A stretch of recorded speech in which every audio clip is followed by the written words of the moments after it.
What up, Fight World? It's your boy Ego back with some more boxing. Now, I'm going to combine prediction videos. Like I said, I fell a little bit behind, so I'm trying to get everything out. It's on the same card, so I figured I would do the Keith Thurman, Soto Karass fight with Adrien Broner, Marcos Maidana. Try to get straight to the point, give you my predictions just to get that out of there. As far as Keith Thurman versus Jesus Soto Karass, great fight. You have Keith Thurman, who's quickly climbing through the ranks. He's looking like a force. He looks like he's improving fight by fight. And we all know he has thunderous punching power. And as a boxer, he showed us, especially in this last fight against Diego Chavez, who was unbeaten, he showed us different looks. It looked like his chin was sturdy. Diego Chavez showed boxing. It looked like Diego Chavez had power as well, and he was putting some torque behind his shots.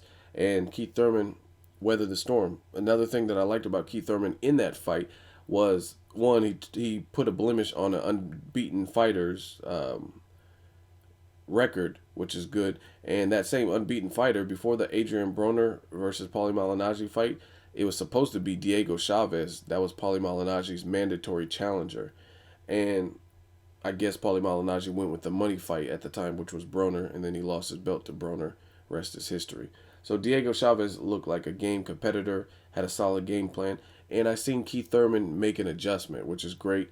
I love when I see a fighter who tries something different. Plan A doesn't work, try plan B. Keep moving down the list. Don't just try the same thing. Kind of like with the Pacquiao versus Brandon Rios fight. I feel like Brandon Rios was stuck in one gear, and it wasn't getting the job done, and Pacquiao was handedly beating that ass, and he didn't really switch to another game plan like, oh, okay, let me try to cut off the ring different, or let me throw my jab out there repeatedly. You know what I mean? Like, try something different if what you're doing is not working. How can you expect new results when you're trying the same thing? So Keith Thurman, he made the adjustments, got Diego Chavez out of there. Back to this fight, Jesus Soto Karass, um, tough competitor. I mean, this dude has a monstrous chin. He shows that time and time again. I am picking Keith Thurman to win. I think he's the younger, fresher fighter. Jesus Soto Karass, a little bit shot worn.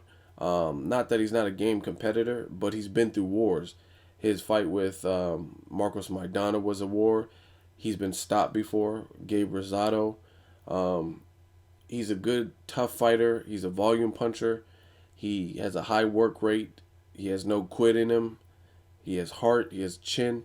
But I just see Keith Thurman as being the more versatile, the more skilled boxer. Plus, he has that murderous punching power. So I think that's going to catch up, and I see Keith Thurman stopping Jesus Soto Karass. Probably late because again, Soto, he has a chin. It's legit. His chin is legit. I've seen him take vicious blows. Marcos Maidana had a great fight with him on the Canelo Josecito Lopez undercard, and Maidana was eventually able to stop him. So I think Keith Thurman, if you look at the Maidana versus Soto Karass fight, Maidana did that. Actually, Maidana looked really good in that fight. He was throwing a jab, and that's pretty much what I expect to see, but a little bit more fluid from Keith Thurman because I think Keith Thurman is a better mover. He's lighter on his feet than Marcos Maidana. Nothing against Marcos Maidana because he looked very improved in that particular fight, but this is Keith Thurman's more or less his normal fighting style, whereas that was shocking to see Marco. Well, actually, I remember talking to my brother about that when I seen Marcos Maidana using the jab and fighting off the ropes. I was like, what the fuck? Like, when did Robert Garcia get Marcos Maidana like this? So I think it's just going to be a little bit more natural with Keith Thurman. He's used to boxing, not just brawling and that kind of stuff. Plus, he has the power. So I see a late stoppage, maybe rounds 5 through 7.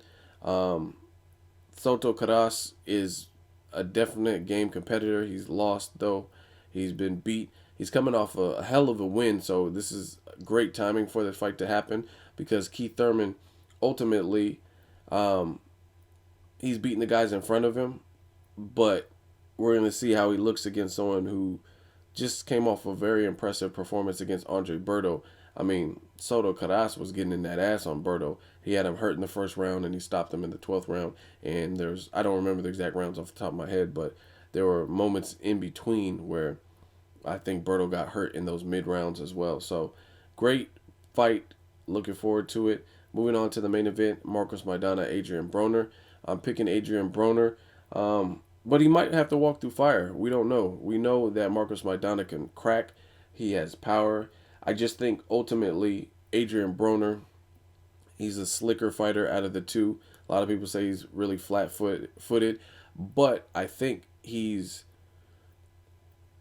don't take this the wrong way, but I think Broner tries so hard to showboat and to showcase and be a star and entertain and all this extra shit that he wants to do, to the point where I think he's choosing to fight a more flat-footed style.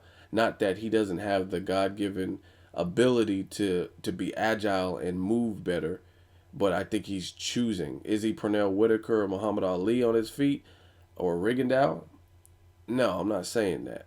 But I think he can fight less flat-footed than we've seen him against like a Gavin Reese. The fact of the matter is, I don't think he took Gavin Reese seriously. He may not have even taken Paulie Malignaggi, because everyone talks about Paulie Malignaggi has no punching power. So he probably didn't even take Paulie Malignaggi seriously, to be honest. I don't know. I can't speak for him. I'm not him. But he probably didn't take those guys seriously. Because if you look at it, the fight with Antonio DeMarco, somebody who's reputable and is known to be a solid, tough fighter with power, he looked extremely good in that fight. And then the Gavin Reese, it looked like Gavin Reese was in the rounds 1 or 2, looked like Gavin Reese was getting to him and landing shots with that high work rate, that volume. And Paulie Malignaggi pretty much took a chapter, a little piece out of Gavin Reese's playbook. Yes, I'm saying that, out of his playbook, and he improved upon it because he didn't get knocked out, of course. And Paulie has a chin also.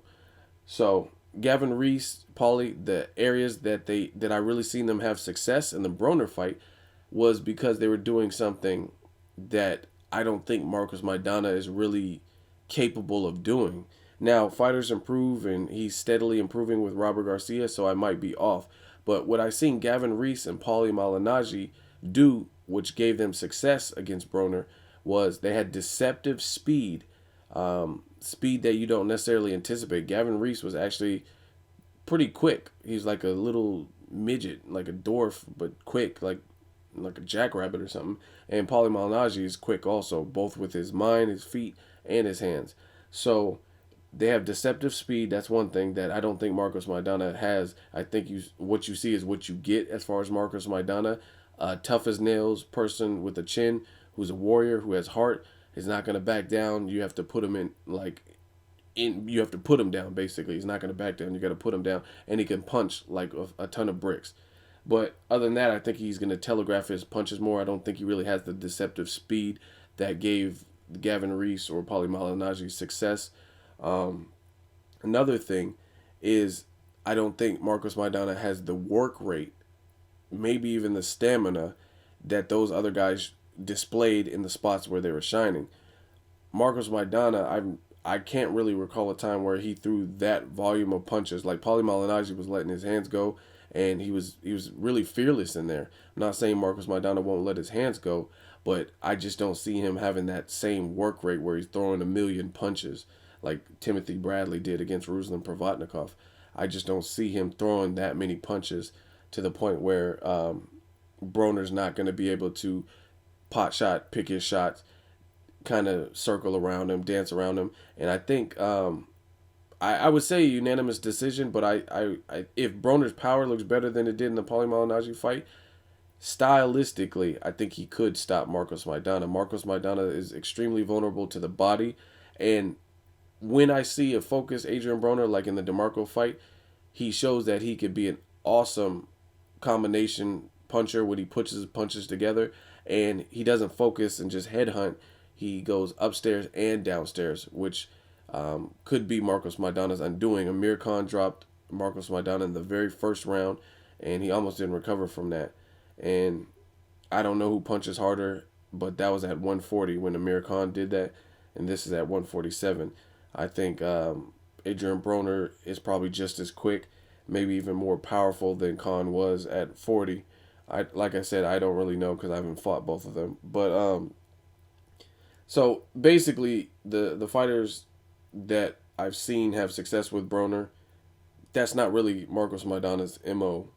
So he has to just kind of hope he lands something of significance and just catches Broner slipping. To me, other than that, I think the athleticism and the speed is just going to be too much for Marcos Maidana, and he's going to get picked off. A lot of people don't take this into consideration either. Look at the type of fight Josecito Lopez fought, and actually had spots where he was doing good against Marcos Maidana, and I don't think Josecito is the biggest puncher. The jaw breaking of Victor Ortiz, that wasn't from brute force. I don't think. I mean, I think it was a combination. It was like he has decent punching power, like good punching power, I guess you could say. Plus, Victor Ortiz had his fucking mouth open like a dummy, which caused the break. I mean, if you have that's how you get your shit dislocated or broken. If you're doing those stupid war cries that Victor Ortiz was doing, and you get punched and socked in the jaw. um, but Josecito even had success with Marcos Maidana, and again, I don't think he's the biggest puncher. He's a good boxer, but he doesn't know when to curb his heart and when to actually box. Like he'll box at moments where he shouldn't be, or excuse me, he'll brawl at moments where he should be boxing. I said that backwards. So overall, like I said, I just think that the athleticism of Adrien Broner, the speed, I think his power is going to look a little bit more acclimated than the Paulie Malignaggi fight. Plus, Paulie Malignaggi is a stealthy fighter. He's a tricky fighter. He's hard to land on clean. And for that reason, that's going to make that fight look the way it did, split decision.